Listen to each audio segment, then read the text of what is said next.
don't gotta come out here and yell it out this loud. Everybody believe in Jesus these days, bro. I get what you're saying. I get what you're saying, though. Why don't hey, stick with what you're doing, though. Why don't I need to come out here?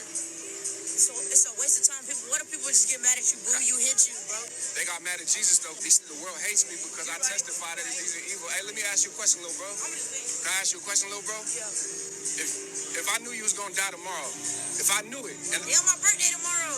If you was gonna die tomorrow, and I knew it, and I didn't warn you, how mad would you be after you died? That God told somebody and they didn't tell you. I'd be mad. You'd be mad, right? You would want me to warn you, right? So that's what I'm doing. The Bible said the wages of sin is death. Do you believe that? No. Do you sin? No. You've never sinned. No. You just sin right now because that's a lie. I get what you're saying. So the question is if you know your sin leads you to hell, why do you keep sinning? You right. Go ahead, shake the spot. He said shake the spot, though. You can't speak against God if you're not ready to have that conversation, little bro. Sunday is cool. But going to church ain't gonna save you. I'm here to preach the love of God. I'm not condemning nobody.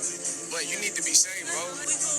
Based on what you, I know, but I'm gonna warn you before I leave because you're young and I got love for the youth. But whoever's lying to you, telling you can go to church and come out here, it's a lie. You need to come out of your sin, little bro. Give him your life, be forgiven, and then live for God fully. And then you're gonna be out here preaching with me. That's crazy. That's crazy. Because even God's truth even affects the youngest of the youngest, right? He knew a little bit about the word, right? Now they not teaching him like the correct way, because he thinking just if you go to church and there's gonna be a lot of people who think just like that young man. But that young man, he just needs some teaching. He just needs some guidance. But most of all, he just need love, man. He need Jesus. If you out there, I don't know where his parents are, couldn't tell you, right? But you know he not living a good life, right? He's being influenced by all kind of worldly things. But that's how our young people get caught up, right? That goes back to positive role models, right? Who you hanging around? Who you with? Who raising you, right? That all of that shapes like your belief system, right? And I'm pretty sure he had family members like, they go to church. But he knew a little bit about it, right? But that conviction was still on him, right? He ain't too young. If you old enough to be out there doing that, then you ain't that you can't be corrected, right? And who knows, man, this kid, right? Teenager, what have you, right? He may go on to be out there evangelizing to other kids like him. You just never know.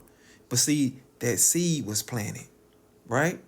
And you never know what God gonna do with that seed. And you may never know.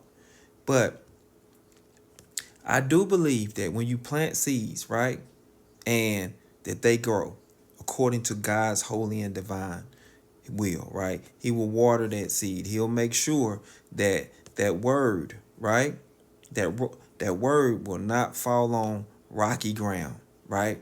I hope that word, that seed that he planted was planted on fertile ground, right? But that was crazy.